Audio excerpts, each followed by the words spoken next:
చేరుకోలేకపోయినాం. ఇప్పటికి కూడా నేను వచ్చి సైకిల్ తీసుకుపోదామంటే కూడా ఇది అడుగు పెట్టకపోతే లేదు. ఇంకోటి ఏంటంటే హ్యూమన్ రైట్స్ కమిషన్ ఒకటి చెప్పాలి, సిపి గారికి ఒక లెటర్ ఇద్దామని చెప్పి కొంచెం చేరుకున్నాక ఈ 2 వీడియోలు నా దగ్గర వీడియోలు ఉన్నాయి కాబట్టి ఆ వీడియోలను కూడా మనం ఉంచుతా. ఈ సైకిల్ వీడియో కూడా ఒకటి తీసుకుపోయి, ఎందుకంటే వాడు ఏమైనా ప్రచారం చేసిండంటే వాళ్ళ బాబుకు మంచిగా లేకుంటే స్కూల్ పంపుతాడు అని అన్నాడు. LKG నుంచి 10వ తరగతి పంపించిన 99% అటెండెన్స్ పర్సెంటేజ్. 10వ తరగతిలో ఒక్క రోజున ఆబ్సెంట్ ఉంటుంది చూడండి, ఒక్క మన వినాయకుని నిమజ్జనం తెల్లారి తప్ప. అటువంటి కొడుకును వాడు చంపి నీళ్లు పోయకుండా 2వ పీరియడ్ పీఈటీ పెట్టేటువంటి స్కూళ్ళు ఎక్కడన్నా ఉన్నాయా? పీఈటీ మదిగాడు ఇట్లా నిలబడి ఇక్కడ పిల్లవాడు వణుకుతుంటే కనీసం చూడకుండా కింద పడ్డ పొలగాన్ని చేతులతో పట్టుకొని పోవాలన్నా, లేకుంటే పిల్లలతో మోయిస్తాడా?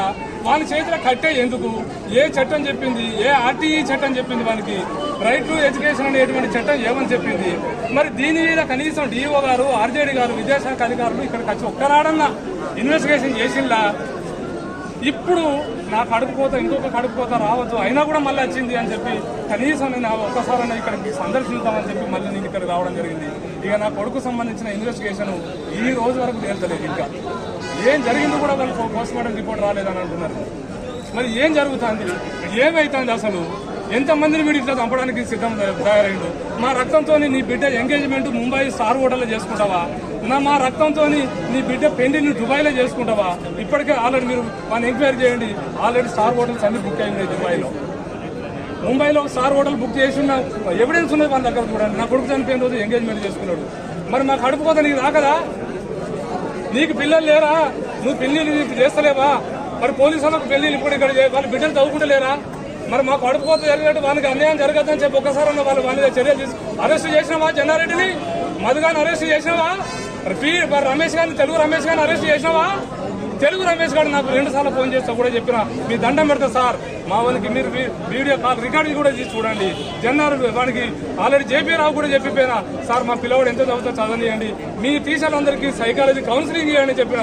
మీరు మా ఇంటికి వచ్చినప్పుడు కూడా అదే మాట మాట్లాడినా, అంతకుముందు అదే మాట మాట్లాడినా. వాని టీచర్లకు కౌన్సిలింగ్ ఇవ్వడు. వాని టీచర్లు మొత్తం సోపు డబ్బు లిప్స్టిక్లు రుద్దుకొని వెంటనే పోసుకొని వచ్చి వాళ్ళకు ఉండేటువంటి కలహాల వల్ల పిల్లలను పట్టించుకోకుండా ఒక యుద్ధ వాతావరణాన్ని పిల్లల మీద రుద్దుతూ ఇక ఇంత అన్యాయానికి గురి చేస్తాను. ఇక్కడ ఉండేటువంటి స్టాఫ్ మొత్తం కూడా దొంగ స్టాఫ్ తయారైంది.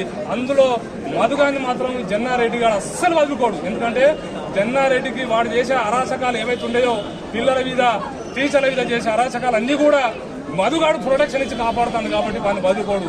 నేను మీ మధుగాన్ని తీసేయాలని చెప్పి మీరు CC ఫుటేజ్ ఇప్పుడు కూడా తీయండి. నేను మాట్లాడిన రోజు ఏమైనా మాట్లాడినా మీ మధుగాన్ని తీసేయాలంటే అంటాడు కదా. 25